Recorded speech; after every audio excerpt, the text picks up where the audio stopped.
د مې د میاشتې په 14مې نیټې د پښتون جرګه امریکا او د کاناډا پښتون کونسل لخوا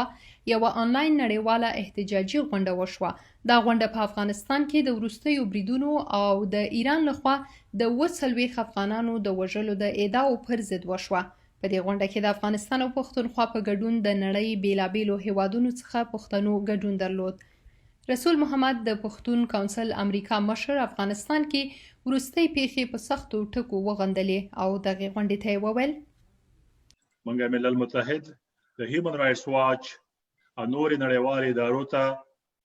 دا درخواست کوو چې دا افغان وژنه بند کړي.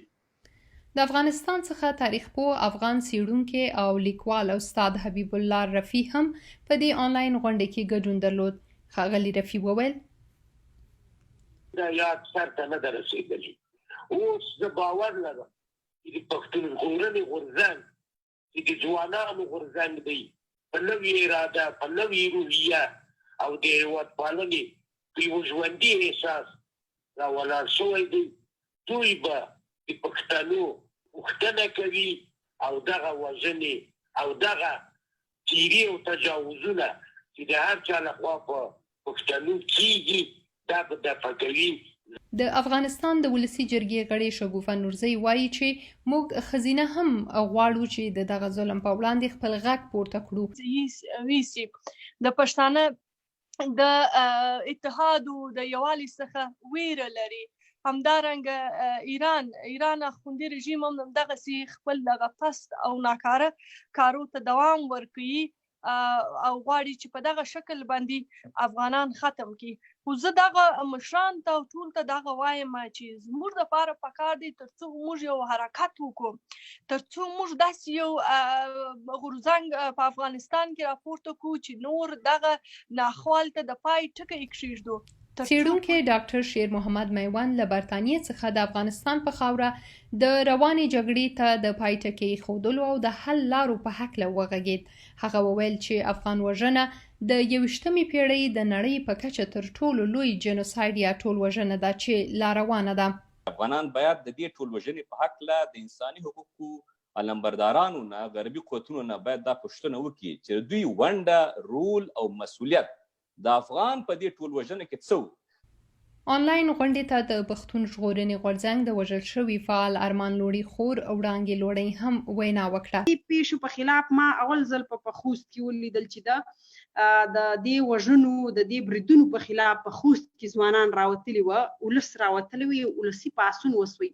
دا یو ډیر مثبت کار و، دا یو ډیر لوی ګام وي چې واخیستل سوی او په کار هم دی تر څو چې د افغان ولس چې کوم دی دا سړکونو ته نه راوځي، دا په دې سر نه کې خلاص چې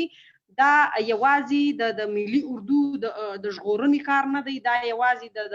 د دولت کار نه دی. په دې کې پکار دی چې ولس هم د دې رول ولوبوي او ولس په دې کې یو ډیر لوی رول لوبولی سي او ولس د دې شي لاره په ډیره سخته نیولی سي. ولس که دا شعور ولري چې زما په وطن څه روان دي. او د پښتون ژغورنې غورځنګ مخکښې ثنا اجاز هم ویناوې وکړې او ویل او ټول نه مهم شی پکې د لر او بر قامي یا ملي جرګه غوښتنه ده چې ډیره مهمه ده. پکار ده چې د لر او بر مشران رايوځای شي او دا فیصله نور وکړي چې نړیوال طاقتونو سره او نورو خلکو سره څنګه فیصله کوي د خپل د ټول وژنې په هکله په دې خوره باندې مختلف پراکسي ګیمونو په هکله را روان چې کوم راتپلې کېږي به هغې په هکله او دا چې کوم روان دي د دې په هکله فیصلې وکړي. د ایران سره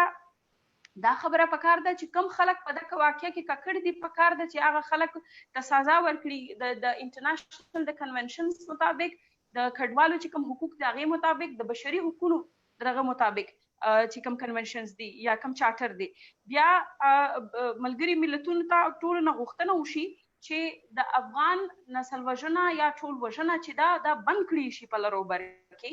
او پکار ده چې افغانان او پښتانه په دې باندې ډاکومنټیشنو کې خوندي کړي او څنګه چې میوند صاحب چې دا اوسه پورې اکنالج هم نه و، دا اکنالج کول خو په نړۍ باندې زما کار دی، دا خو به زه کوم. د هغې دپاره ډېر زه دا مهم ګڼم څنګه چې دلته موږ پښتون ژغورنې غورځنګ خپل دغه لرو نو د زمان صاحب دغه خبره زه ذهن کې واخلم نو پکار ده چې په بر بر وطن کې افغان ژغورنې غورځنګ یو ملي پاڅون شروع شي، یو افغانان د وخت کې په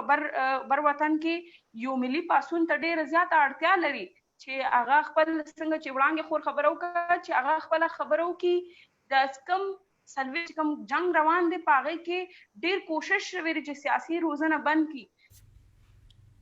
دا غونډه له هغه وروسته کیږي چې تېره اونۍ د کابل پر یو روغتون په برید کې د نوي زیږېدلو ماشومانو په ګډون میندې هم ووژل شوې او بله مرګونې حمله ننګرهار ولایت کې د جنازې په مراسمو شوه چې پکې 24 تنه ووژل شول. طالبانو په دې پیښو کې د لاس لرلو ردونه وکړه، خو د افغانستان د ملي امنیت شورا طالبان له داعش سره په همکارۍ تورنوي او وایي طالبانو د داعش له بریدونو سره مرسته کړې او منظمې اړیکې لري. منازه شهید، ډیوا، امریکا غږ، واشنگټن ډي سي.